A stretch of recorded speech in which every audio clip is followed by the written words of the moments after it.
What's some of the worst sex advice you've ever gotten? As a therapist, and have been one for 25 years, I've heard it all. And, I'm busy getting ready for the podcast. And you think doing a podcast with audio, I have a great face for radio, would be enough. And everybody does these fancy makeup tips. I don't do that. I brush. We just figure it out. But the worst advice, I think, is that fake it till you make it. I think it's a great advice if you're trying to be confident in other areas of your life. I think it's a terrible advice if you're talking about what to do in the bedroom. Because if you do that, you're faking it, you're slamming the door on your own pleasure. Meaning you're not in a situation where you can be able to be authentic.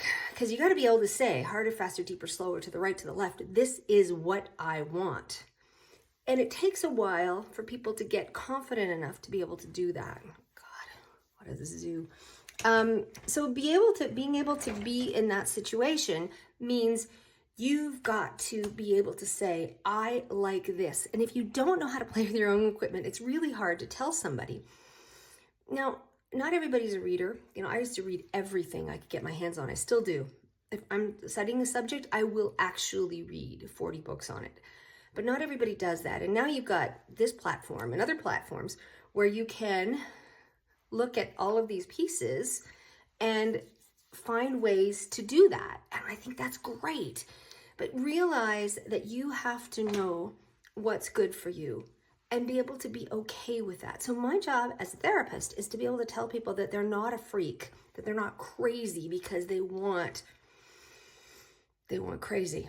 That if the only way that you can climax is with a toy, is to be able to say that. The only way you want to be able to, and very few women can do it from intercourse, but you need to be going for that ride. You get it. Not, and it's more this than this, the guy's like this, or it's being able to say, this is what I want.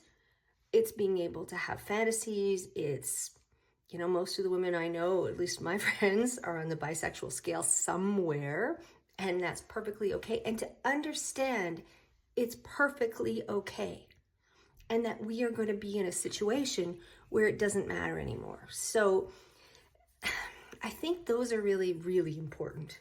And I think that understanding of some of the worst sex, I've had some other advice, which includes, not using latex, not getting tested, not being worried about it. You need to understand it's about communication. And if you can't do it, get in front of the mirror and practice. This is what I want. And say it again and again and again till you can deliver it without apologizing. Because if you can do that, you're in a situation where, more things happen for you. This is not about having babies. This is about great pleasure. And if you're not having great pleasure, why the hell are you doing it?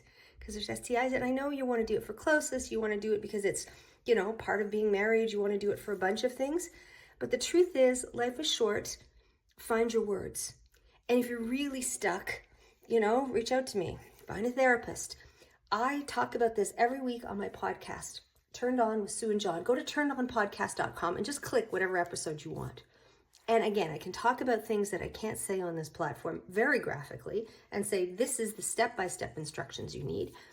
And understand that there are solutions so that you don't feel like you're stuck in a rut and not being able to do that. So I hope that helps.